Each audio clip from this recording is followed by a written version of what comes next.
if it's taking you so long to pop, you should maybe Mm, reconsider your environment, the people yeah. who you're trying to feed your music to. Because if it's always gonna appeal to the people that you grew up around, what if they don't Mm, like your type of music?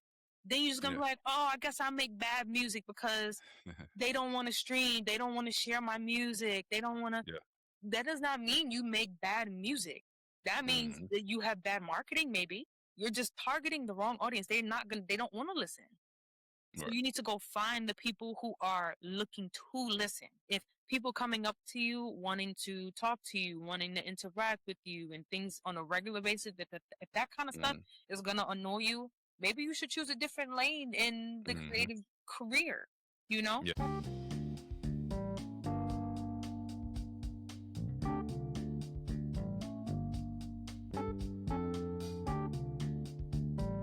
Sometimes the biggest glow ups happen in silence. While people think you disappeared, you're rebuilding, relearning, repositioning, becoming. On today's episode 41 of Sculpt N Create, we sit down with singer, songwriter, entrepreneur, and the voice alum, Dia Malai. From Queens, New York to Raleigh, North Carolina, from open mics and independent grinding, to charting on iTunes, to turning chairs for John Legend on national television, Dia opened up about the real journey behind the music. We talk about the emotional story behind her project, The Loop, the highs and lows of love and personal growth, what it really takes to survive as an independent artist, the loneliness behind the grind, the importance of building the right team, and why artists must learn to see themselves as the product, the brand, and the business. She also shares insight into her upcoming creative studio space, her evolving sound, and how she's transforming pain, experience, and reinvention into purpose. This conversation is honest, motivational, creative, and full of gems for artists, entrepreneurs, and anybody chasing a vision bigger than themselves. So whether you're creating through uncertainty, trying to stay consistent, or building something people don't fully understand yet, this episode is for you. Let's get into it. And while you're listening, make sure you hit subscribe or follow and drop a comment with your biggest takeaways from the episode.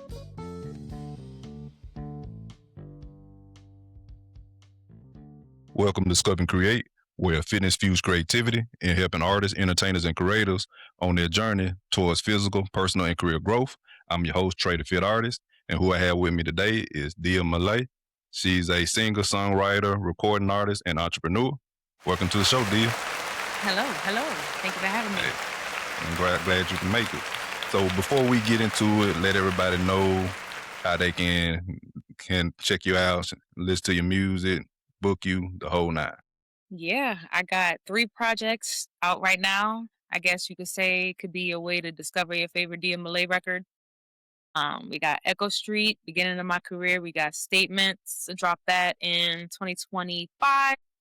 And then I got the Loop album, which is my most recent drop. Dropped that in February, actually. So yeah, go tap in, Mm, go catch yourself up, and let me okay. know what's the favorite song. Tell me what you're vibing with more, because I got more music coming up, more music in the Okay, archive. I'm gonna be releasing soon. okay, cool. Most definitely check her out. And do you have any links too that they can follow and so forth? Yeah, you can follow me on all social media platforms at Dia Malay, except for TikTok.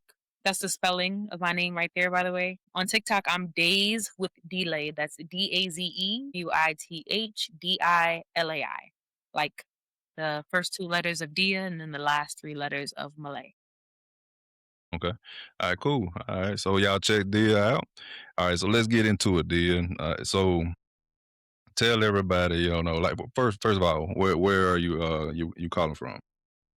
Currently, I'm located in Raleigh, North Carolina, but I Probably in this do, yeah. But I'm from New York. I'm from Queens, New York. Okay.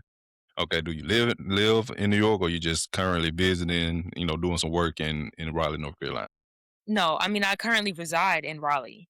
Okay, I Yeah, got you, I've been here but you're since from New York. 2020, but yeah, 25 Okay. years of my life I spent in New York, born and raised. Okay.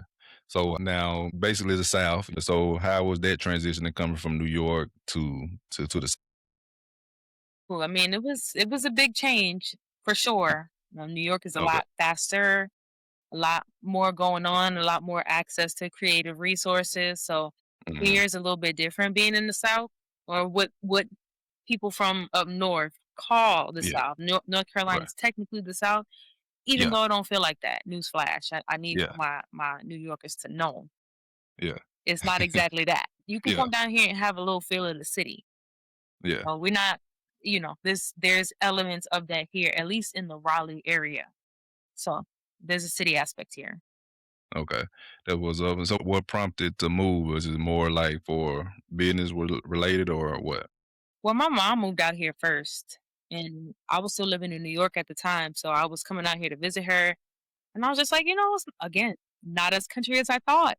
I always thought I would be from New York. I thought that, I mean, when you're a city girl, it's hard to like do too Mhm. much of a like, you got to kind of weed your way, if Yeah. your long-term goal is to, go country, which is perfectly fine. But, maybe Okay. start with a Raleigh and then, work your way down a little bit down the map. To Atlanta, Miami, I mean, Florida or something like that. Like I said, I'm in Mississippi, so it's definitely country. Now I'm in Jackson, but it is not as country as where I'm originally from. Like I told you earlier, from the Yeah. Delta, but yeah, I imagine it would be a whole lot different. Raleigh would be a whole lot different if Yeah. you've seen Mississippi and so forth. So Yeah. and the thing is, when New Yorkers say country, I'll tell you Hmm. right now exactly what they're talking about. They're talking about Okay. the access to Yeah. resources, Okay. the Okay. access to the things that you need. That's what makes a city a city. When you can get Okay. to where you're trying to go at a Hmm. reasonable amount of time to get what you Okay. got to get or do what you Okay. got to do. You know, New York is so big on convenience Okay. that I think that's what turns them off from moving to the South because they think Okay. everything is like eons away from each other, and that's not as convenient as the lifestyle that we're used to. Right. All right. I get you. So that's Okay. ultimately what it is.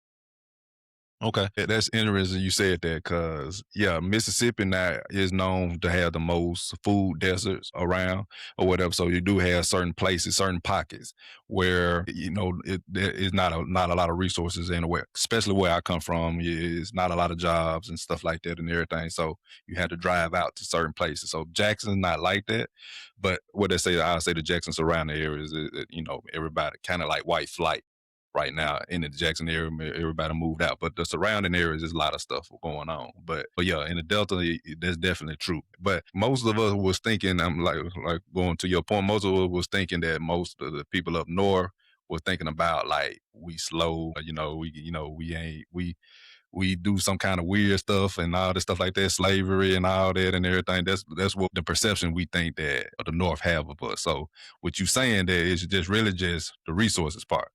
Hmm. Well, at least Okay. again, I'm one New Yorker out of, I Okay. mean, how All right. many? Let's be Okay. real. It's so many. Like it's overpopulated to begin with. But I mean, yeah, I would say that that's what it was for me at least because again, like I got a sense of what the lifestyle was like in North Carolina, coming here to visit family and things like that. Mhm. It wasn't just I got an idea of what it was like before just jumping straight into it.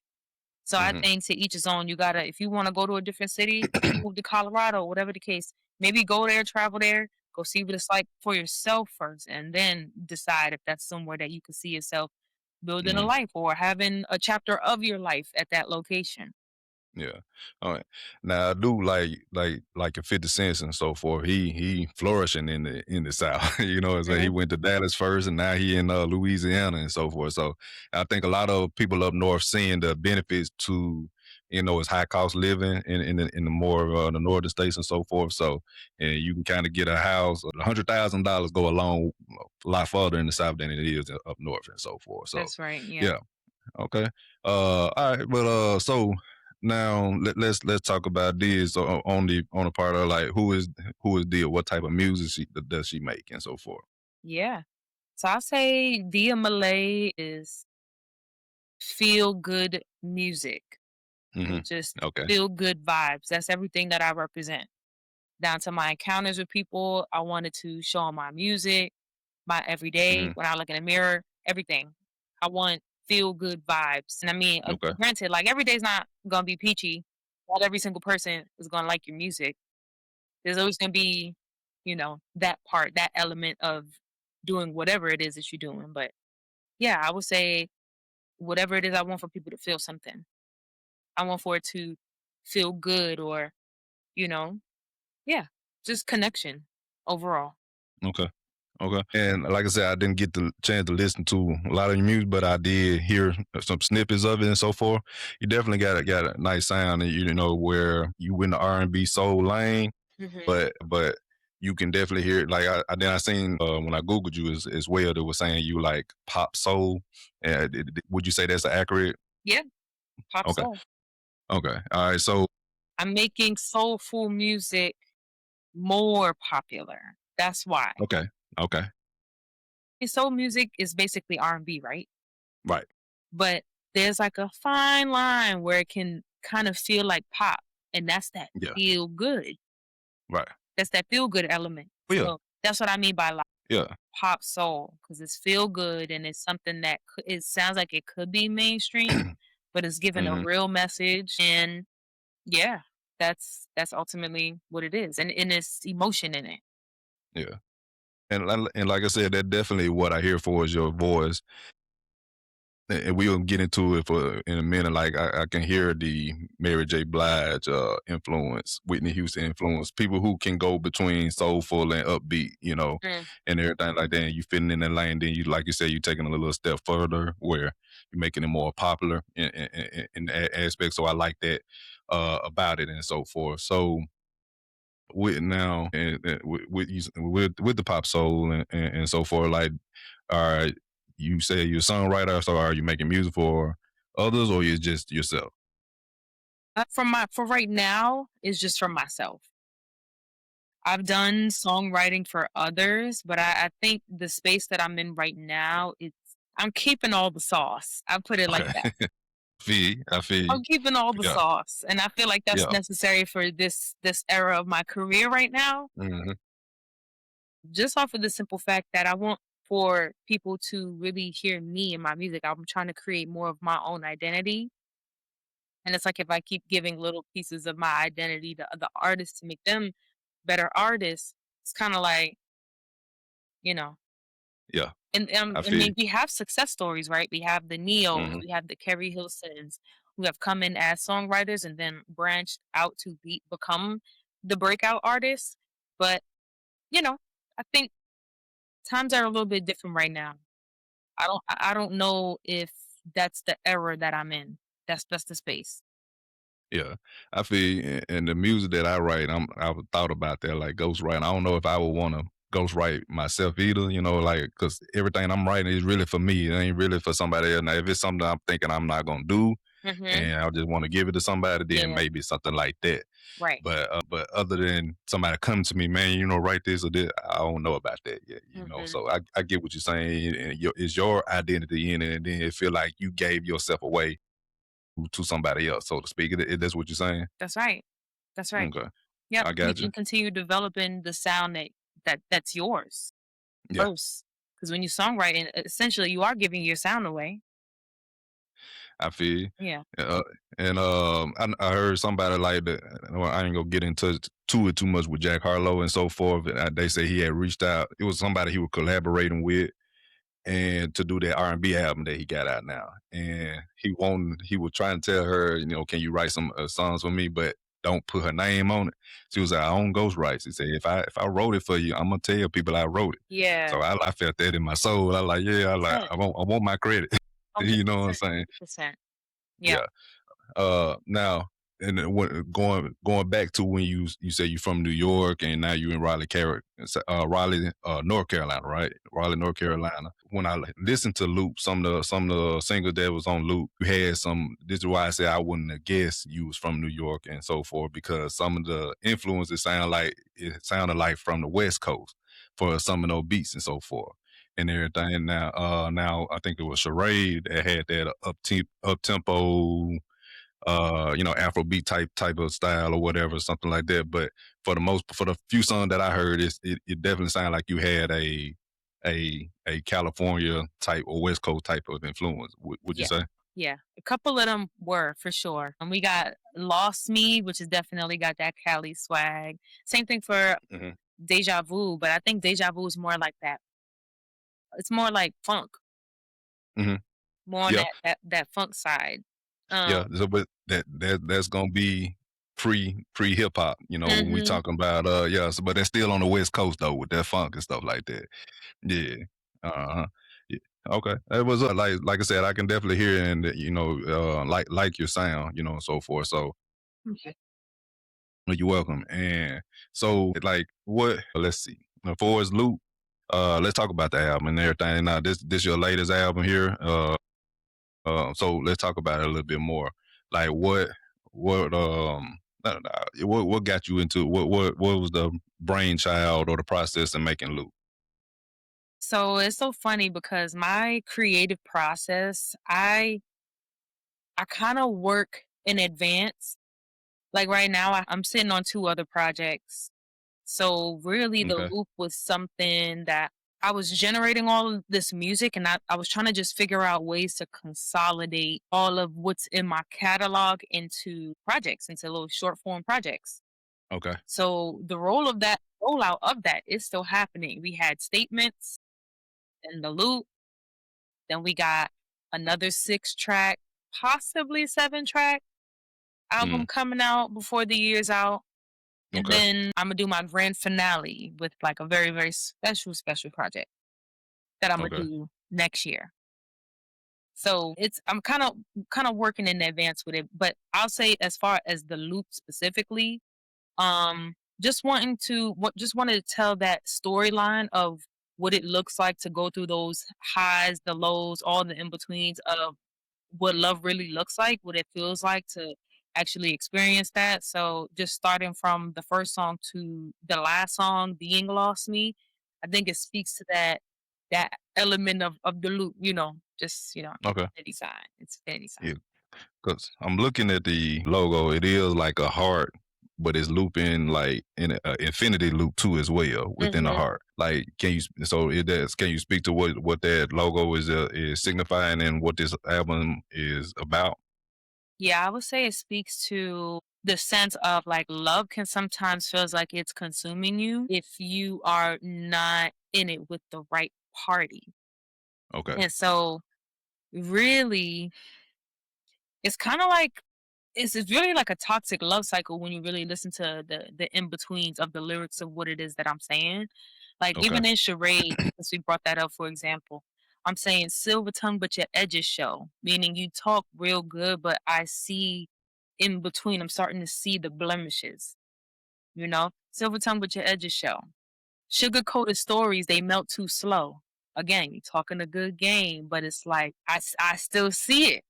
Okay. Right? Yeah, you wrote the script, but I flipped the page. Now I'm the author, directing the plays. Okay. Honey on your lips, venom in the bite. You're a midnight poet. Tell it, never show it. Mind tricks, heart skips. You used to having your way, but I don't fall victim to games you play. This is like the lyrics of that verse. So it's kind of like telling you, it's like you're having the opportunity to keep me in your vortex, and it's like Okay. the It was like fiddling that. is happening. You see what I'm Okay. saying? Yeah. So it Yeah. it Okay. does speaks to that. So that's why Yeah. my following project, the one coming up after this, which I won't disclose the title just yet, but the one that's coming Okay. after it basically talks about the subject matter on what comes after the loop. It's a life Okay. after the loop. How, because the last track is Lost Me, which is basically my take a bow moment, exiting out of the loop. I Okay. figured a way how to end the loop, end the cycle, and we did it. Okay. So now that the Oh, cycle has ended, what is the aftermath of that? What does okay. that look like? What is it? What is life like after love? What is life like after the loop? Okay. And this is gonna be the next album you're saying Hmm. after. Okay. Yep. All right. So would the logo be more like where it's an openness in it or something like that or whatever? Without you saying the name, but like some track type entry point or exit point or whatever. I would say that'd probably be your next logo or something like that or whatever. Yeah. I can say we are going in a different direction than what the cover art of the loop looks like, the simplicity of it. We're getting a little bit more intricate because I feel like this project has components to it Mhm. and it has a lot of depth to it too. Okay. So you have to explain the depth and kind of tell the story for how it is. Okay. Okay. In a visual, in one photo for the cover art. So Okay. you gotta lure them in with the storyline. Right, right. And the reason why I'm asking about that because it ain't just about the music. It's also to the visuals that help you to get engulfed inside the music, kind of like to feel it even on a more higher level. I would say. So that's why I'm asking, like, how would that kind of get the person like, okay, this is where the direction is gonna go before they even actually listening to it and everything. Okay, cool. So now, for is is it gonna be another EP, or is it like more of a full length album, or what? I would say it's another EP because it's only 6 songs, Okay, 6 to 7. okay, gotcha, gotcha. Okay, and that's what's up. And I see the other albums you came out with, or the EPs you have, Echo Street and Statements. Can you talk a little bit about those? Yeah, Echo Street was my first project ever that I dropped Okay, and, fully put 17. together and remembering those times going to lounge studio in Manhattan, leaving work, going to the studio, vice Yeah, versa, yeah. to get that done. That was a time. That again talks about a love journey as well, but I went on a hiatus after that. So I dropped that in 2017 and I didn't drop my Hmm. next project, full length album until 2025, Okay, which was Statements. So that's 8 years, no album. right, right. Cool. Like, okay, well, before I ask that question, so what Statements is about as well? Is it more of a is love That too, was me or breaking the silence, making a statement. okay? Okay, okay. You see how the hiatus was there. And So then my like a what? return.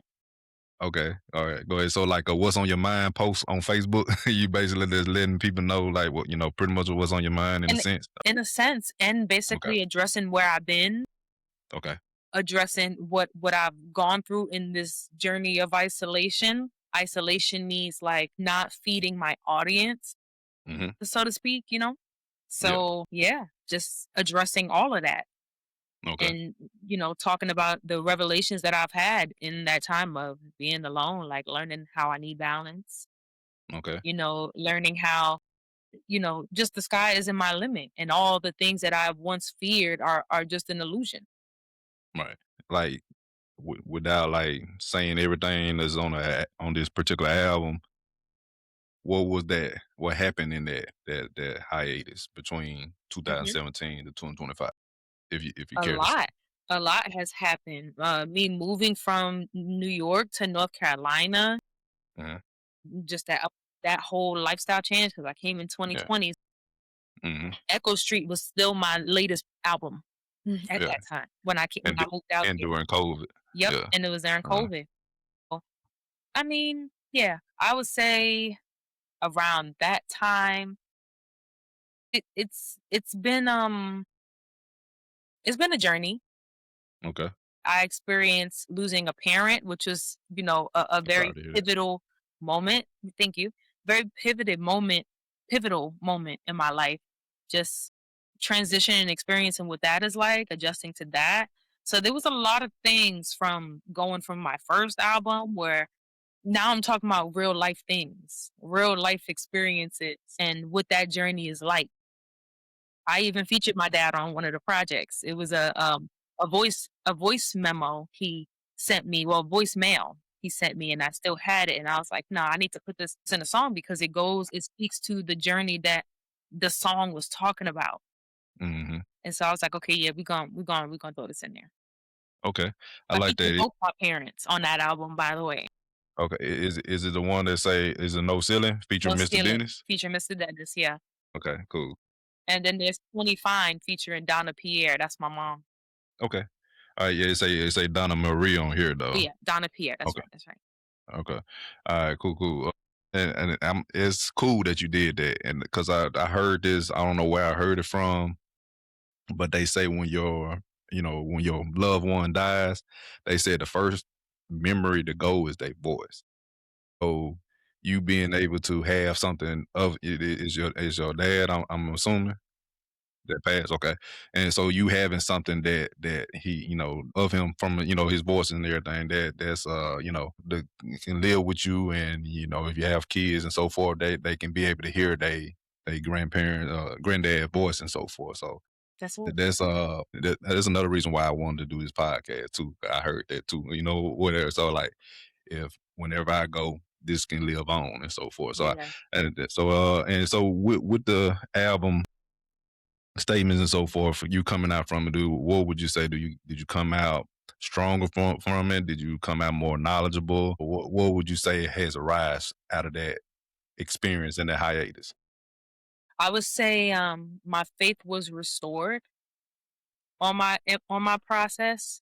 It's very difficult doing this independent, not being signed, no manager, no official team, just maybe a couple people who also believe in you too, but you're still the person waking up every single day, putting the Yeah. legwork in. So, I mean, that within itself, like it's easy for anybody to get discouraged in that process when you feel like you're the only one. I mean, again, having other people who believe in you and believe Hmm. that you can accomplish something is one thing, but the people who are actually on the field with you, that is a total different conversation. It's a total different Right. conversation.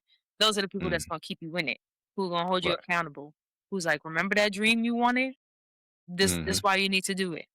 Yeah. Even as something that's simple. That's why I appreciate Dom and working with Dom because it's like, just even seeing that he texted me, I'm like, all right, cool. Like it's keeping me in it, Yeah. whether he Right. knows it or not. It's like, okay, like cool, I see this. Okay, cool, we got an interview. Cool, we got this. We got it's Hmm. it's it's all helpful. It keeps me Yeah. motivated. So Yeah. now that I have things that are holding me accountable, things that are like basically forcing me to show up, it's producing Okay. results. Most definitely. I think that's very rare, especially in the fields like you said you're an entrepreneur as well. Being an entrepreneur, you independent, making your own music. That's like entrepreneur is in his own right too as well. In these lanes, such as where you are, is not out the norm, is what I'm saying. It tends to be, it tends to do get lonely, because not everybody really understands the grind behind it, the why behind it, and what it's really like, and so and to have those people that even whether they know it or not, that's in your circle to keep you grounded, to keep you motivated and hold you accountable is definitely a gold, golden and rare to have, and some you should cherish and keep them around as long as possible because it can get lonely, like I said, and you feel like you the only one doing it, nobody understand, Mhm. so yeah, so to have those folks around you, so that I'm happy to hear, glad that you do got those folks, because like I said, not everybody have those people. Some people just do it on their own and do what they got to do, but to have that support system, is a great thing to have. So beneficial. Yeah, so definitely. So now, and I want to talk about that, but not yet for us what you do for us on the entrepreneur side. But now so you were actually on The Voice, right? And I think from what I seen in 2022. Yes. Okay. 2022? All right. So that was that hiatus. You now in the hiatus, you was still doing something and everything. So you really really You grinding. see? Thank you for pointing that out. Right. Thank you for pointing that out because, again, when you're independent, all you have is a Hmm. method at this point, Right. and you're trying to come up with your own methods. You're trying to figure it out, right? So even in the midst of the hiatus, I never Hmm. actually gave up on my dream. I never actually gave up on what it was, like the rooms that I was supposed to be in. Trying to make that align. So, I mean, yeah, I was doing little things. I was gigging. I was, doing the open mics. I was performing around New York Hmm. City. I was still doing Okay. that part. Just like right now, I'm in the studio constantly. I'm working on my business constantly every single day. When I get off the call with you, I'm probably gonna be watching podcasts on how to develop my business. So it's a part of my everyday lifestyle now, but I'm Hmm. no longer performing.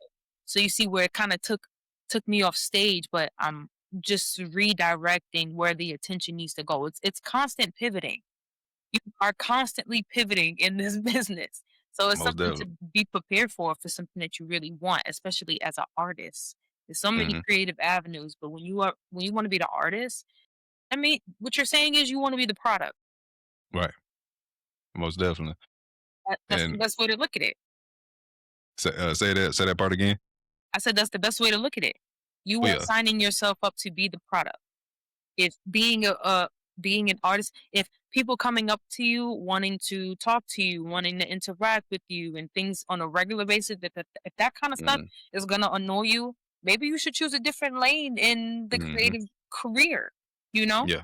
having the Right. expectation of having to look a certain kind of way when you go Mm-hmm. on stage and all of that kind of stuff. If that is too much to ask for, maybe you can take the creative talent, still use them, but Mm-hmm. not as trying to be the artist.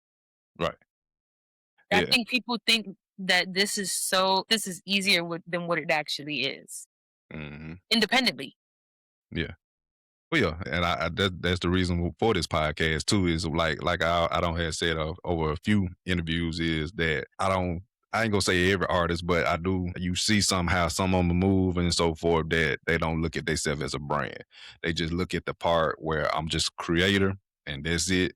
They don't do the business side or don't want to. Maybe they don't know how to do the business side, but you got some that just don't want to do the business. What it would take to get your music out there, get it heard and so forth. They just think, okay, so I record this song, put it out and say, maybe make a post and say, check out my music and that's it. But it's way more to that, especially in this climate now where people gotta see you, they gotta hear your story. They gotta be really omnipresent everywhere for really people to get in people's mind and like, let me see who Dia is, what she talking about, how she sound and stuff like that. So, and that could be hard and stuff like that for it. I think that's some of the reason why they run to the record label because the record label do a lot of that back end work and Hmm. they just be on the forefront or That's whatever. right. So, but from what you're saying, you are fully 100% independent, right? Talked about that grind. Like, how has that been from the start to now? The ups and downs of the journey of making your music and just being and doing it all independently. Yeah. So I would say in the beginning, it was more so a hobby, right? And now I kind of feel like I'm doing both full time. Well, because I still have a 9 to 6. Okay, So I nine to still work six. my Okay, 9 to 6 job, okay. and I ain't heard that I before. Go still ahead. have my 6 to 12 is what I like to call it. So creative hours from 6 to 12, working hours, property management hours from 9 to 6. So then it was just, okay, I'm working one part-time job and I'm doing music here and there. This is, growing up in New York, right? Because Hmm. music, again, think about the fact that like I've been doing this from very young. So it's always been a part of what it is. And like my lifestyle, music has always been part of my lifestyle. So from then to now, I mean, I'm certainly taking it way more serious. I mean, I've always been Okay. serious about it, but I would say when I say taking it more serious, it's like actually doing the work to structure my business and be operational as a business for the music, because before it was like, okay, Okay. I'm gonna just post it on SoundCloud. I'm gonna share the link with some friends. And that's me being an artist. I'm gonna post it Okay. I was just saying that. I'm gonna post it to DSPs. Yeah, it's on all the platforms, but Mm, I'm not gonna work the record to any capacity. These are all learning curves that I personally had. Put music out and just letting it like sit there thinking that like, okay, like my current community, the current people who know who I am are gonna stream and they're gonna be the one to run me up. Yeah, they're gonna run me up. No, they're not. No, they're not. You gotta go get the people who are actually drawn to your music. right. The people who've been watching you do this from day one, if if it's taking you so long to pop, you should maybe reconsider your environment. The people who you're trying to feed your music to. Because if it's always gonna appeal to the people that you grew up around, or it's gonna be like the people in your family, what if they don't Mm, like your type of music? Then you're just gonna be yeah. like, oh, I guess I make bad music because they don't want to stream, they don't want to share my music, they don't want to. that does not mean you make bad music. That means Mhm. that you have bad marketing, maybe. You're just you're targeting the wrong audience. They don't wanna listen. So you need to go find the people who are looking to listen, if that Right. makes sense. Yeah, definitely. Now, what would you say now from them humble beginnings where you was just putting it out on DSPs or SoundCloud and just, kind of like hope, they call it hope marketing, and Mhm. so forth. We all done been there. I've been there too. And so forth with my fitness being, I thought that once I got my certification, I like, oh man, it's finna go up from here. Like as soon as I announced that, it's gonna flood in. It didn't happen like that. So yeah, so definitely, I understand that. So, what would you say that if like you implementing a actual structure and building that up and so forth? How did that look now, versus how it was then?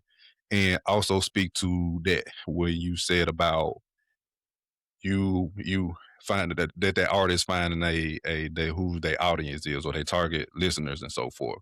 How do they do that? Like, who do they know? Who's their demographic who want to listen to the music that they make and so forth? Yeah, I would say it starts at the studio session. It starts at the studio session when you're creating the song. That is where you're determining who the people that you're marketing the song to. Hmm. So if I go in there with the mindset and I'm just like, I'm feeling tropically today, my demographic is automatically gonna be the Miamis, the LA vibes, you know what I'm saying? That's how a lot of my songs are sounding so West Coast. Okay. Because it's like it starts at the session. It starts at the session. What are you feeling when hit record? Or what are you feeling when you play that beat? Okay. So I would say to find the followers, you just got to be consistent in whatever it is that it is that you're doing. And Okay. to find your audience, you you might have to go through a method of throwing darts at the wall. Okay. You might have to, but don't let it stop with the people who are in your current reach. That's what I'm saying. Don't let it Okay. stop from the people who are just in Mississippi. You don't Hmm. want it to stop there. You wanna like if I was like that, I would be like, okay, I only wanna like market to the people that's in Raleigh. I only wanna Hmm. market my people to the people that's in New York. We Yeah. wouldn't be meeting right now. Right. We wouldn't be having this conversation or this opportunity to be doing the podcast because I would be looking around my city. What if there's a market for me in Mississippi and they're over there and they're like, "Oh my gosh, like the loop, this is perfect for my life right now." What if they're Right. like listening to statements and they're like, "Wow, this really just motivated me and pushed me to go pursue my dreams. I'm thinking about moving to LA." You know? Like it could be anything. Oh yeah. So Most definitely. my advice to any artist is, I personally, if I'm going outside, I'm not coming home without three people knowing who Dia Malay is. And I I'll like do that. it on the sly, like in any conversation that I have with anybody. Three people. Three people. Every time you leave your house, that's the fee to go back home. Yeah. And, Three people and need I your think album downloaded. most And it's definitely. been working. I think there's a big factor too. For us on the independent grind, not a lot of you see the mainstream people do it a lot, but not the independent artists. They don't network or collab a lot. Maybe may have okay this person on my song, but they don't know about rubbing elbows with this and this person, and you never know who these people connected to get your music heard or fall in this person's lap to get your music heard, or if you want a record label to sign to or whatever. You never know, but you got to be out there really just talking to people and just putting your boots on the ground and really just getting out there. You do. You really do. And that was a part of the reason also why like I started my company because I wanted for people to automatically know, okay, she's serious about her craft. Right. He's not doing it. That's why I say it's once I solidify my LLC, started really developing the brand, structuring it, going out, trying to seek funding for it, all of that. Once that happened, I was just like, okay, this isn't a hobby no more. Right. Definitely. So Yeah, I gotta so file taxes at the end of the year. Like this is no longer a hobby. don't talk about them Regardless. taxes now. So I'm just saying. it's no longer that. So I would say that's the main difference between then and me in my career now. I mean, Multi Creates LLC is my company, but I've got other things that I'm going to be developing underneath that. So, I mean, Dia Malay, the brand as the recording artist, is obviously one of them.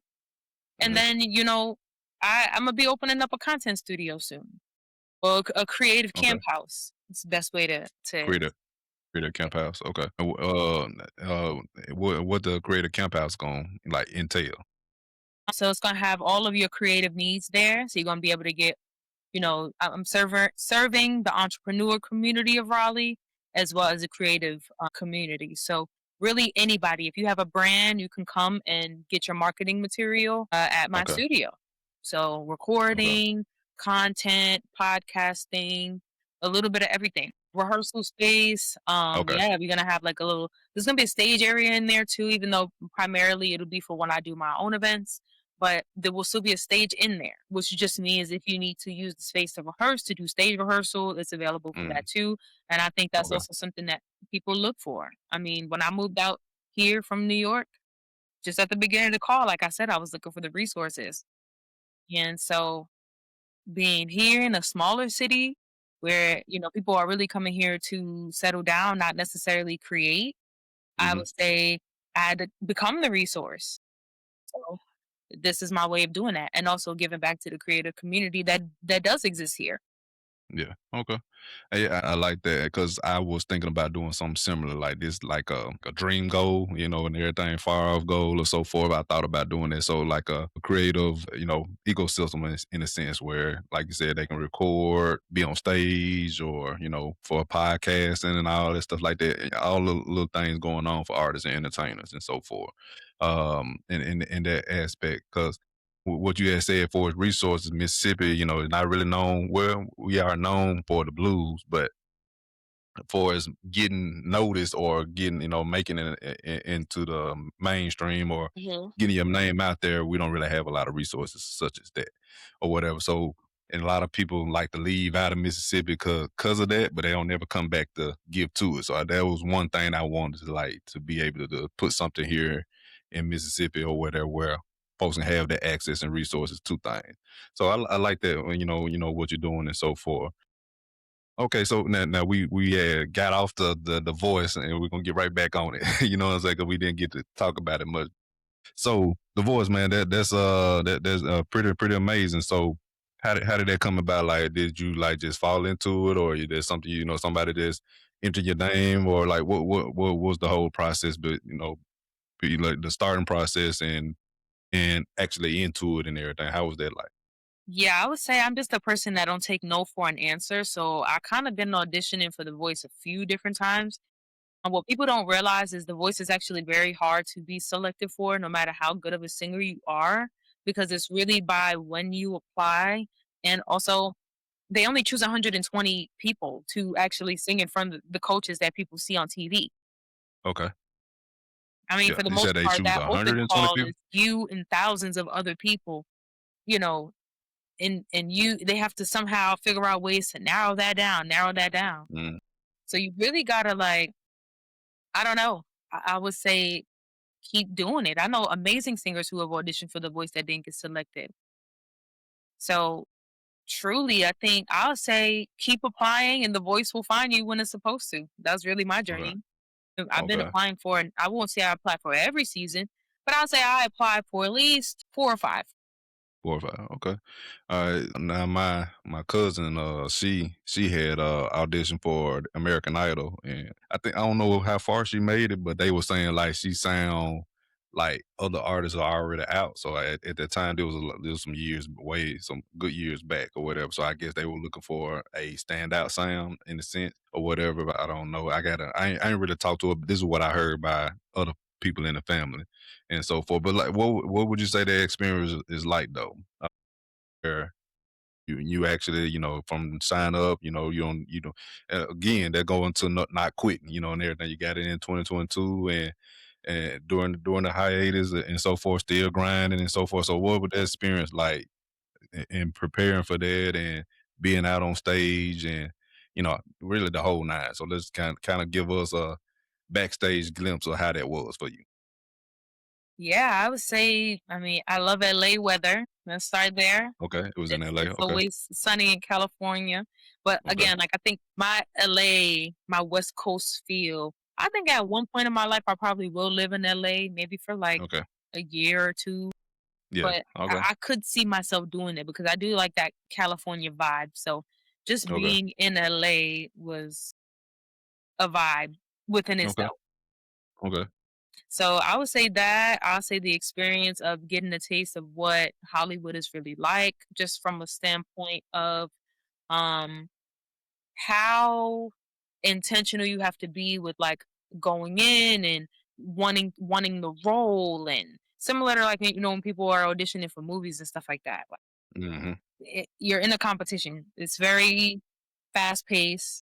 It's very, you need to be making sure that you're here to do what it is that you need to do and Mhm. secure your deal, secure whatever it is that you dare to do. Um, and it's very exciting in a sense when it comes to that because there's so much opportunity in LA, and I think that's why it's just so, it is exciting to be there. Mhm. But yeah, I had a great time. The coaches were great. Yeah, it was a lot of great feedback that they gave me, and Yeah. Yeah. Okay. And like I said, the two clips that I seen, the first one where your debut moment when you walked on stage singing the "Real Love" by Mary J. Blige, and then John Legend turning around to to coach you and so forth. So how was that experience working with John? And being, I'm guessing the vocal coach for you and everything for to advance in the rounds and so forth. How was that experience? yeah, John was good. I mean, this is somebody that I've been watching for a while Right. since I was a kid, making music and everything, and always appreciated him as an artist. So just being able to work with him in person, I mean, it was great. It felt very meant to be. I always knew if I were to be chosen for this show that I would want to be on Team Legend. So things worked out Okay. exactly how they were supposed to. Okay. All right, that's what's up, man. And like as far as like how many rounds is it? And then like how far did you get and so forth? So there's series of rounds. So I mean, really, Okay, it's series maybe of rounds. about like 5 rounds altogether. But the way that it airs on TV, it's like there's 5 episodes of blind auditions, then there's 3 episodes of knockouts, then Oh, they're there's stretching four it out. episodes of lives, and then 5 episodes. Of, Okay. it's finals. Okay. So there's like Okay. it's more so like phases Okay. than Okay. rounds. Okay. Yeah. Okay. Okay. So I made it All right. to phase two. Phase two. Blinds. Okay. Blind I mean, no, battle round. Battle round. Yeah, that's the one I seen with Valerie, right? Valerie. Valerie Harding. Yeah. And now I was looking at some of the comments and everything. They were like Valerie did her thing, but Dia really won. I was seeing that in your Yeah, comments and everything. there were Yeah. people saying that. Yeah. Shout out to Valerie though. I mean, I feel Oh like yeah, she we both was again, like when you're in that setting, it's like we both came for the same thing.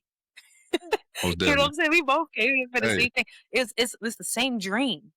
You know what I Yeah. mean? And the same Mhm. beginning to that dream. So Yeah. I would say ultimately, like, we both had that fire. I'm so Oh happy yeah. that, Yeah. John gave us that song to do Uh-huh. because it really gave our vocals the opportunity to shine. And I Mhm. think out of all the songs that were given, we had like the powerhouse song of Yeah. battles. Oh So yeah. it was an honor. Honestly, I'll just say that it was an honor that John even thought I was even capable of carrying Of a that. Jasmine Sullivan song in a bust your Right. windows out your car type of Jasmine Sullivan song. Oh yeah. Definitely, man. Like I said, I was smiling through the whole thing. Y'all definitely did y'all thing. So two sisters, even though it was a battle, and everything, y'all both represented, for the culture at the same Absolutely. time. So that was Exactly. a yeah, that was a beautiful thing and so forth. Like I said, it was like y'all was neck and neck. If y'all wasn't battling, it was like let's say for instance y'all just was just a group. It felt like y'all was in a group or something like that. So that was a good pairing that they did with y'all. Good, You good. know, I'm yeah, I'm glad yeah. you I'm glad you see that. Yeah, definitely. And so what happened? Like what became of it? Because you know you're getting TV exposed and everything. So what? I'm looking at certain things as far as the charts and so forth. But we'll get into that. Like what came? Did anything come out of that? Like you know, anybody hit you up said, "Look, I like what you're doing, and let's do some work," or however. Just a few people who maybe reached out to have me come do local things that were already happening, maybe in Raleigh, because they saw that I was around, or people reaching out from New York, like, hey, just saw you in The Voice. You should come do this showcase, like post The Voice, of course. So, yeah, I mean, recognition to that degree. And then also just being on a notable platform like that within itself even helps me in my business career just off of the strength, it kind of takes me out of the pool of artists who are just trying to make it or artists who are, just seeing this as a hobby, as we talked about, versus somebody who has already put themselves in position to win. And you have proof of that, of me being on the news, me being on a huge platform like NBC, so all these different things Oh yeah. that came from it. That within itself is kinda like my report card and my resume. Oh yeah, it definitely builds up your portfolio in a way. That's why I'm getting at. Like even though you didn't go through the win it all, it still puts a light and shines a light on you. Cause like I said again, they can't pick everybody. So, but definitely it shines a light and give you more opportunity because you got more exposure out there too as well. So it's a blessing just to even just get on the show, and everything like that or whatever. So, and then for you to have those accolades and those praises from people like John Legend and so forth definitely puts even more eyes on you too as well. The cosign, I should say, and everything. So, okay, cool. So now, for as the like he Don put on here, he said you charting on iTunes. So like, what music out there that have you to chart and so forth, and it My song Changes. So remember I changes. told you I returned from the hiatus and I dropped Right. the album called Statements. Uh huh. The leading single off of Statements was Changes, and it really just spoke to again the who I was then versus who I am now. The intro Hmm. lines, the first couple lines to the song is they said I changed, ain't I supposed to? I'm breaking chains, sorry. Coming through like a marshal, Take your time. running to my calling like a boulder, I'm getting closer. So it's just speaking to the journey, and I think it just ironically ended up charting in like amazing timing, which is like right when New Year was about to happen and when Okay. everybody's going through a change. Everybody's going through a change right now. Yeah. Right. So I thought like that within itself is perfect. Like it hit the charts for the first time, meaning like it debuted at 156 and it peaked at 110. So yeah, that was December 30th of 2023. Hmm. And I'll say it peaks in time of January at Okay. 110. Okay, that's what's up. Not like I said, there's from what I hear, not everybody, especially on the independent lane, not everybody doing this. You be able to shine through and everything. That speaks paramount to your work ethic and your voice too as well. And everything. So definitely, man, I like to hear it. So now, for as like I said, you got your music label, in the sense of like, oh, your music imprint for how you do your business in the music lane, but you also say you have a business too outside of that. What is that business? It's a creative company overall. Okay, the It's, creative it's a company creative overall. company. Yeah, Dia Malay within itself is underneath that umbrella. And Okay, then we've got, the creative space that I'll be opening. I also have my own merch and okay, products that I make. Like, for example, this is actually four changes. okay. That's what's up. That was that. And then, like, for the cover art within itself, this is this one. Changes. That's the cover Dope. art. Okay. And I made that Yeah. myself. Okay. Go back to it. Yeah. Okay. For the So cover art for the single, right? for the For the single, single changes. yes, Okay. Okay. Gotcha. not the Okay. cover art to the album, but just the Okay. single. Okay. That was up. And so what got you into to making music? Like what got you into singing overall? Like go back. We didn't like Hmm. talk about how you got to this point. Yeah, I started out writing poetry first. Me too.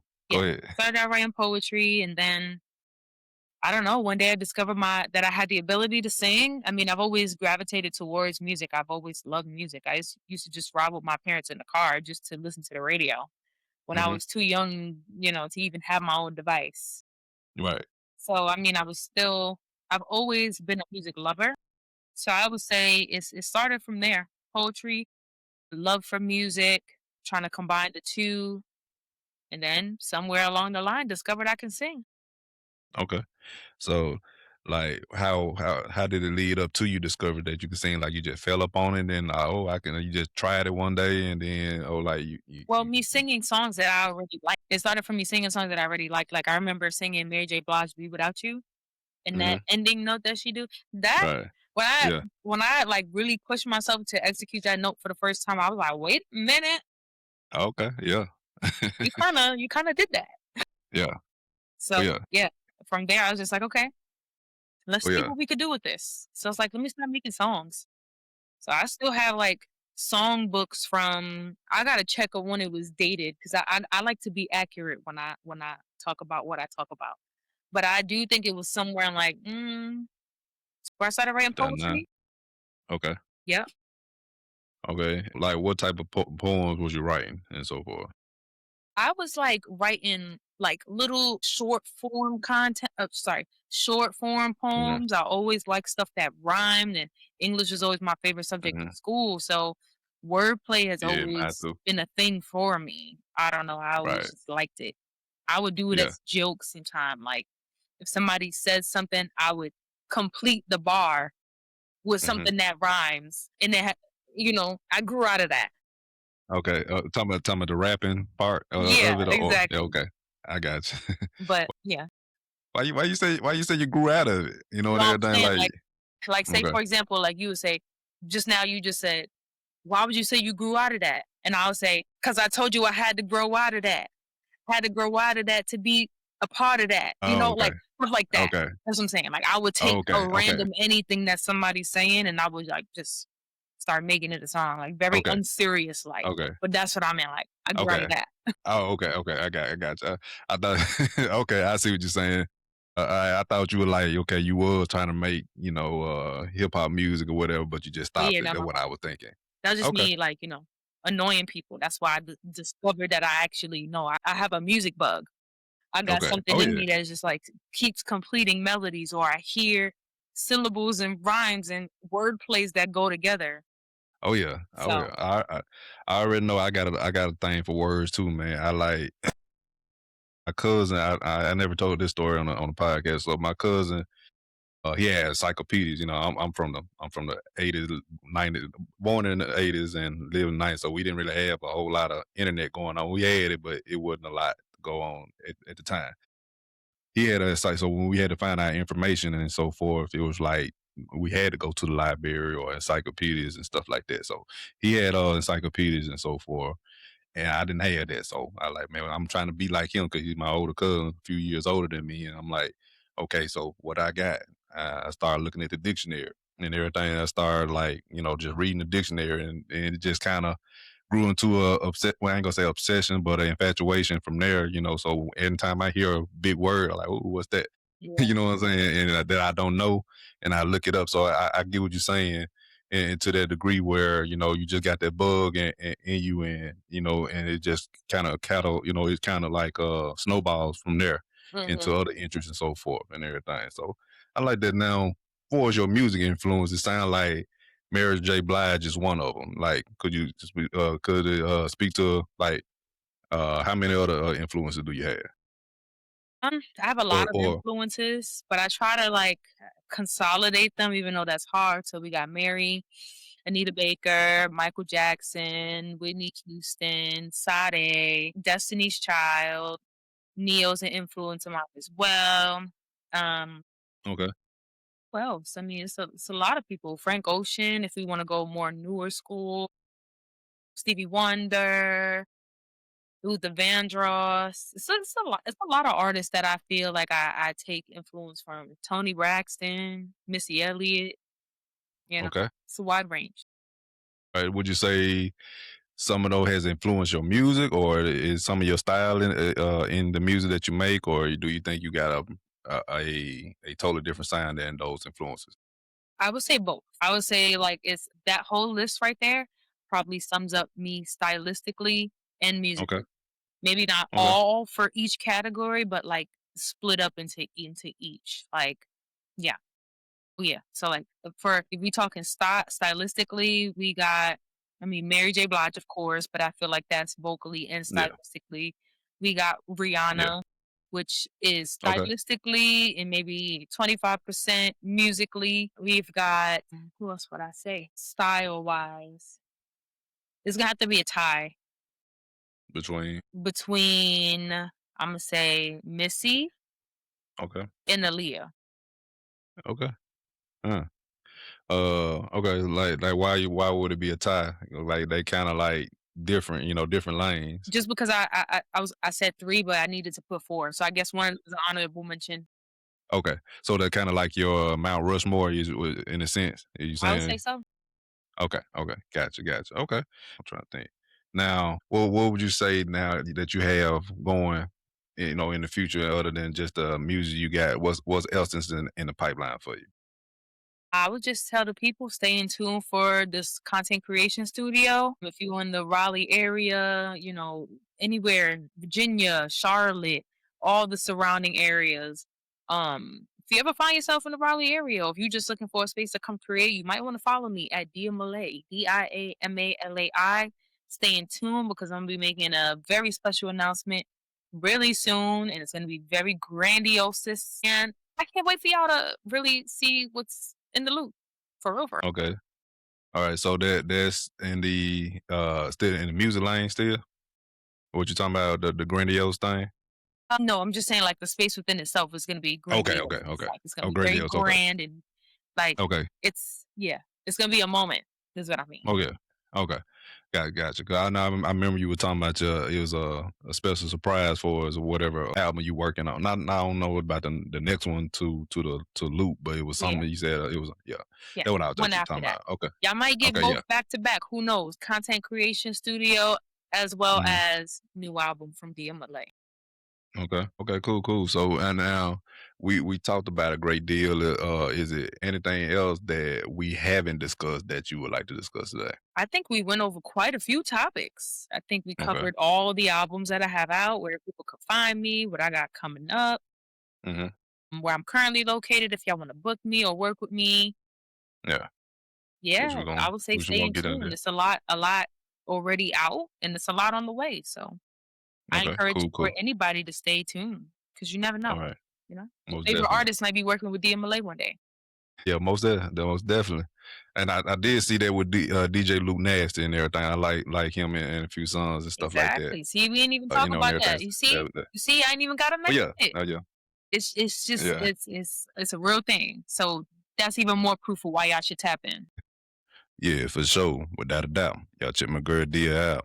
And Dia, I appreciate you for coming on the show, sharing your knowledge, your insights, your journey. And would love to have you back, especially with your upcoming projects and other great things that you will be doing in the future. And with that said, we're gonna close it on out. I've been your host, Trader Fit Artist of Sculpt N Create, and my guest, Dia Malay. Stay sculpting, stay creating. We out of here.